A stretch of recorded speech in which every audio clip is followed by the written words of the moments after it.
¿Y cómo le va? Les doy la bienvenida a Vidas. Mi nombre es Aisa García. En Twitter me encuentra como @AisaTelesur. Y bueno, hoy regresamos al Museo Nacional de las Intervenciones, uno de los 5 museos nacionales de México, porque la historia llama. Y cuando llama, hay que hacerse presente. Toma en cuenta que cada espacio de este museo, que a mí me encanta, nos revela por medio de objetos, pinturas y documentos de la época los procesos que llevaron a México a considerarse un país soberano, libre e independiente. Y bueno, desde aquí, desde este hermoso museo, le invito a ver un recorrido por las novedades culturales de esta semana. Veamos. El Parque Papagayo de Acapulco inició su exposición pictórica colectiva, La naturaleza del color.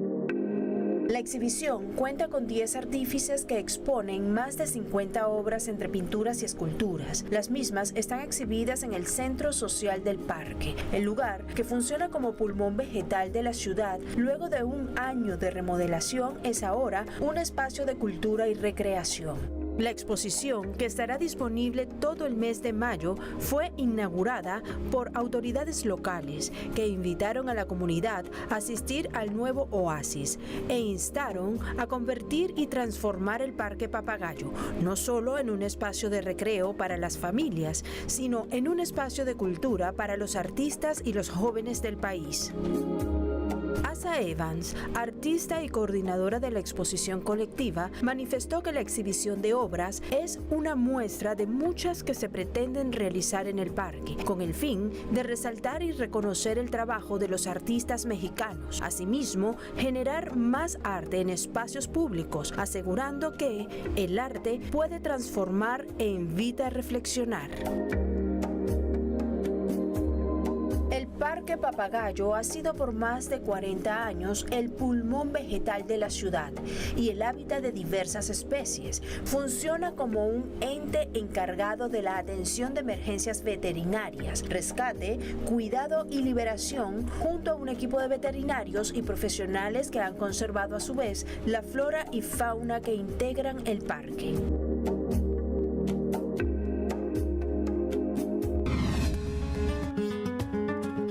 La ciudad de Córdoba celebra el Festival de Patio 2023. Para ello, realizan fiestas en las que espacios habitualmente privados se abren al público para presumir ante los visitantes los hermosos huertos, ventanas, pozos, rejas y balcones.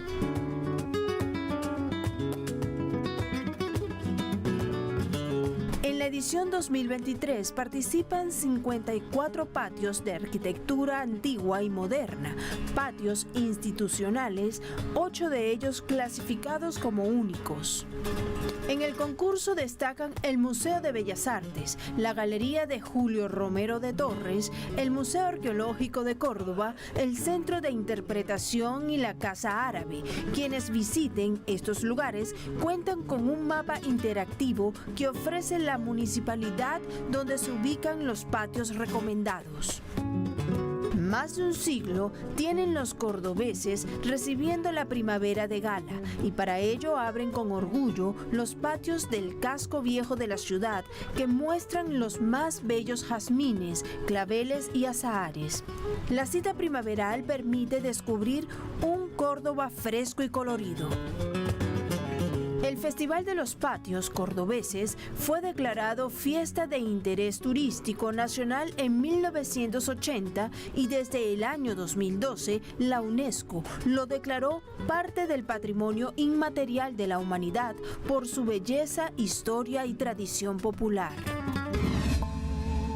En Colombia, el dúo musical Embera Guarra, conformado por los hermanos Gonzalo y Walter Queragama, usan el hip hop como una herramienta cultural para luchar por el mantenimiento de su legado patrimonial.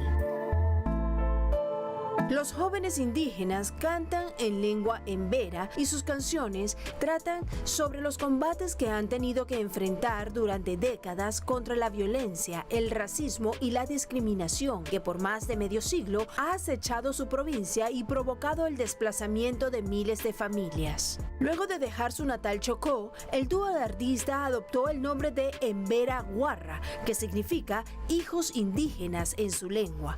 Este dúo se dio a conocer con el tema Desplazado a través de un videoclip grabado en una barriada bogotana que fue subtitulado.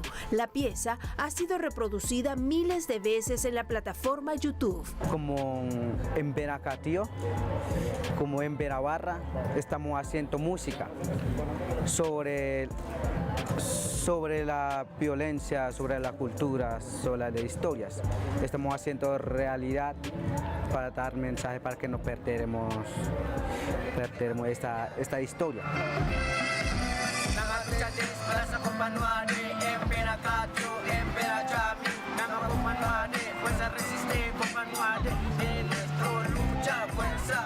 Además de la música, estos artistas del hip hop fabrican pulseras típicas y tratan enfermedades con remedios naturales propios de su cultura.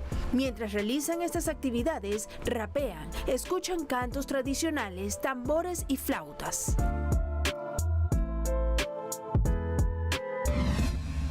Darle espacio a las tradiciones y a la mismísima historia de México, incluyendo sus relaciones y guerras con otros países, es parte fundamental del Museo Nacional de las Intervenciones, uno de los 5 museos nacionales de México. Este es un sitio para aprender, se lo aseguro, con todas las letras. Aquí dejo el tema recordándole que en la cuenta de Instagram y Twitter, que es @vidastelesur, respondemos a todas sus preguntas y comentarios. Por lo pronto, les propongo que vayamos a una pausa. Ya regresamos.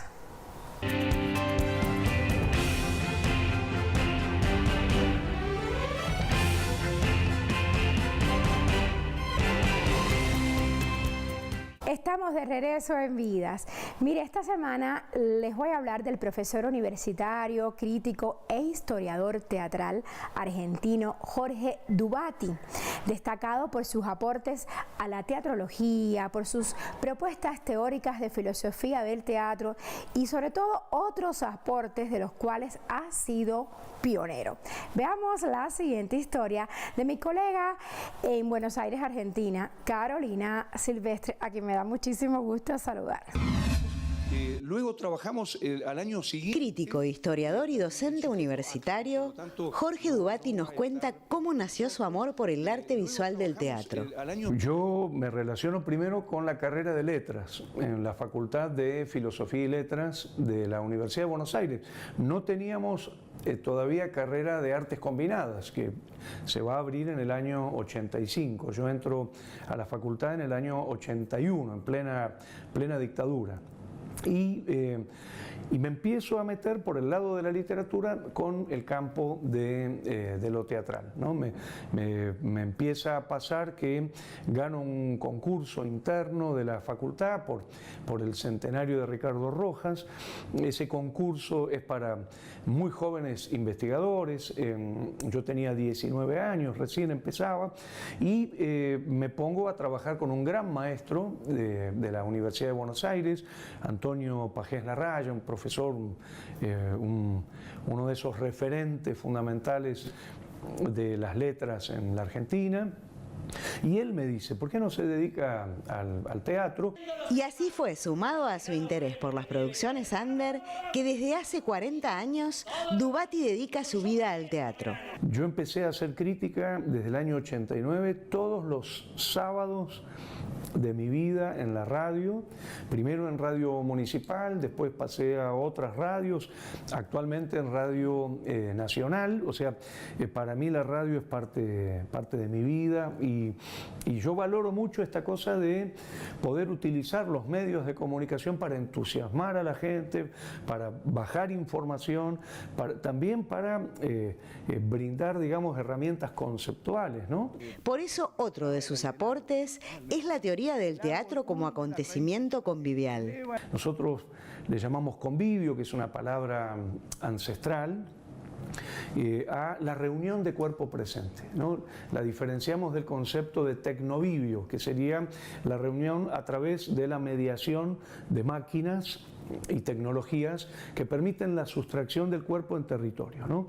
El convivio sería toda reunión de 2 o más personas en territorio, en el espacio físico de cuerpo presente. Es decir, convivio es la misa en la iglesia, el partido de fútbol en el estadio, es una clase en la universidad o en una escuela primaria, en un jardín de infantes, es la reunión de la familia en la casa.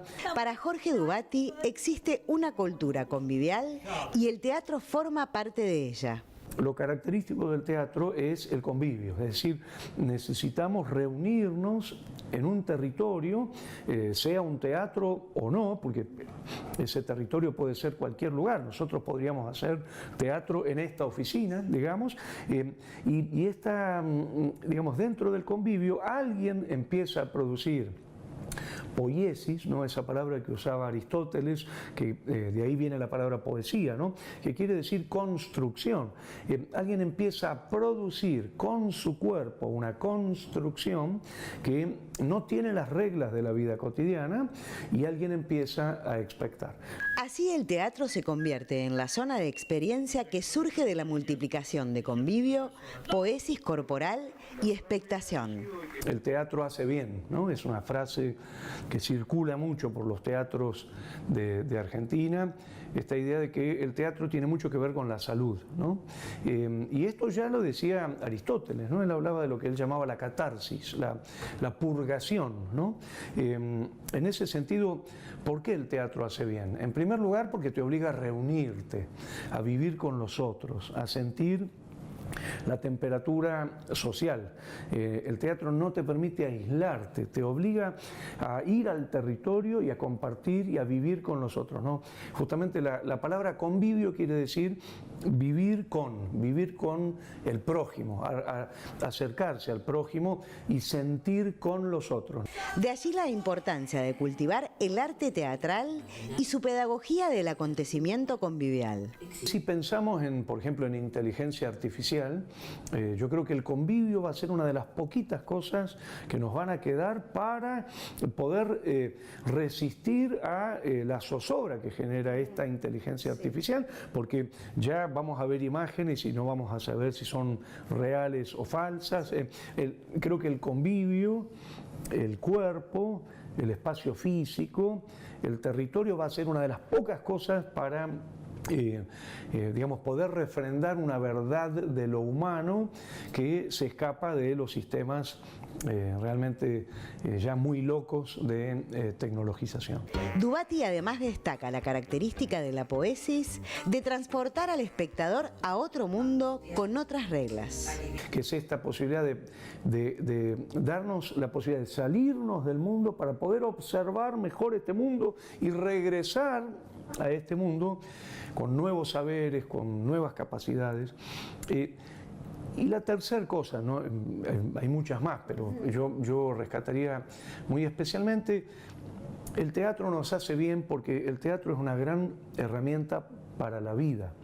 El actor, director y dramaturgo Manuel Santos Urrieta plantea como gran aporte las escuelas de espectadores creadas por Jorge Dubati con 83 sedes en el mundo. Yo creo que es un aporte enorme, porque si bien los teatreros tenemos que formarnos permanentemente, día a día, tenemos que pensar un público, y ese público tiene que estar cada vez más formado, más informado, y poder realizar la fiesta teatral, que es un diálogo con un espectador, que tenga herramientas para poder potenciar el arte teatral en conjunto. Así que el desafío y el aporte de Jorge es inconmensurable. Santos Urrieta además destaca la labor de Dubati en la investigación, que abarca el pensar los públicos, el teatro y una filosofía de la praxis. A mí me parece que Jorge es uno de los grandes de la historia del teatro de la crítica, ¿no? De la crítica nacional, y también latinoamericana y mundial, porque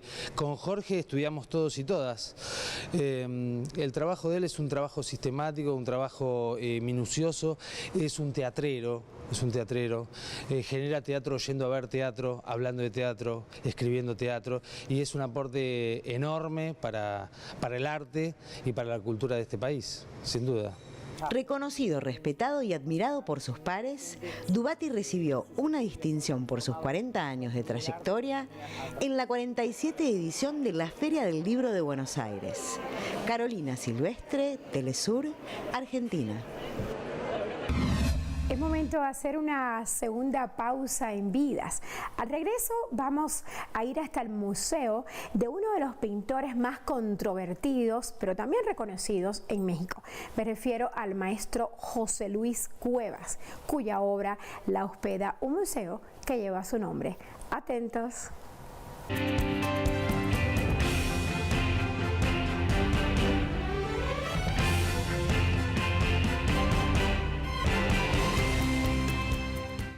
Estamos de regreso en Vidas. Hoy les vamos a contar una historia de México. Conoceremos la exposición Animales Impuros, un proyecto muy particular del maestro José Luis Cuevas, quien fuera un destacado pintor y filántropo mexicano, que no solo buscó exponer su amor por el arte, sino que también prestó su museo para darle un lugar a los nuevos talentos. Veamos. En el patio de lo que fue el antiguo convento de Santa Inés se alza La Giganta, una escultura tan monumental como la obra de su autor, el mexicano José Luis Cuevas. Es un concepto que José Luis Cuevas manejó muchos años antes, de la ambigüedad hombre-mujer, bien y mal, todo eso, dualidad, ¿no? Y entonces, si ustedes se fijan en esa escultura, por el frente es femenina, por la parte de atrás es masculina. Se le considera una de las piezas más importantes de los últimos tiempos. Fue exprofesamente realizada por Cuevas para este recinto que data del siglo XVI, pero que fuera convertido en museo en 1992 para hospedar la obra que el controvertido y autodidacta artista donó a la nación. Y tiene una forma de descomposición de la figura, como es el realismo de Cuevas, ¿no? Entonces, ahí está sintetizado mucho de la obra plástica de Cuevas, porque está fundamentada en una serie de grabados que hizo antes. Más de 1.860 obras de pintores latinoamericanos y españoles que el propio Cuevas recopiló forman parte de la exposición permanente de este museo. José Luis Cuevas es un artista de la generación que ahora le llaman de la ruptura, que empieza a hacer sus primeras exposiciones al inicio de la segunda mitad del siglo pasado. Entonces, con un espíritu inquieto, rebelde, fue un líder entre sus compañeros de arte, pero además fue un hombre que pudo captar casi la esencia de todas las artes. Una de las exposiciones más destacadas se titula Animales Impuros y contiene los grabados de Cuevas y su amigo José Miguel Ullán, quien fuera un gran poeta español. El maestro le platicó acerca de los animales y le dijo, sabes que vamos a hacer la exposición y yo te hago los poemas que te dediquen a los animales impuros. Y de ahí inició la relación desde 1968 y la exposición se realizó en 1992, después de la inauguración del Museo Cuevas. Otra muestra permanente digna de visitar es la de los fundadores. La obra fue donada por el maestro Cuevas y su esposa, primera esposa, Berta Cuevas. Ellos tenían muchas amistades dentro del ambiente artístico.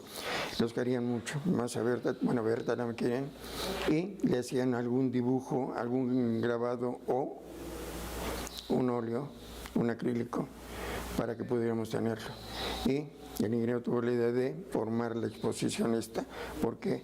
Porque ellos fueron los fundadores, fueron los que donaron la obra al pueblo de México. Una obra que convive junto a la de otros artistas de la época. Tenemos obra de Yasomuar, de Vladi, de Raúl Anguiano, de Arturo Rivera, que falleció recientemente. También tenemos obra de Toledo dentro de los artistas latinoamericanos. Manuel Felgueres, Roger von Gunten, extranjeros, Villota, Javier de Villota.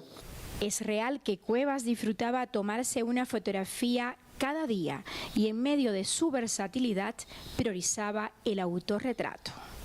Todo lo que fuera prensa, todo lo que fuera difusión, él le encantaba. Él era una de las personas más versátiles dentro de su vida, dentro de su obra. El autor de esculturas como esta o esta, entre muchas otras, gustaba mostrar siempre la ferocidad de los gestos de sus protagonistas, la misma ferocidad que mostraba al enfrentar a los artistas más famosos de la época que se habían consagrado al muralismo. Aiza García, Telesur, Ciudad de México. Llegamos al final de Vidas. Agradecemos a Lina y al Museo Nacional de las Intervenciones, un lugar que es visita obligatoria para conocer a profundidad la historia de México. Bueno, el habernos permitido grabar hoy Vidas desde acá. La invitación, como cada semana, es para que nos envíe sus comentarios, sus preguntas, sus sugerencias a nuestra cuenta de Instagram y Twitter, que es, tome nota, @VidasTelesur. Hoy me despido con el tema Madre Selva del grupo Putumayo. Les recuerdo que tenemos una cita aquí en 7 días. Chao. De la vida, madre tierra, yo te alabo, madre tierra, porque eres el origen de la vida. En tus selvas, tus montañas, donde habita el Espíritu Divino. En tus selvas, tus montañas, donde habita el Espíritu Divino.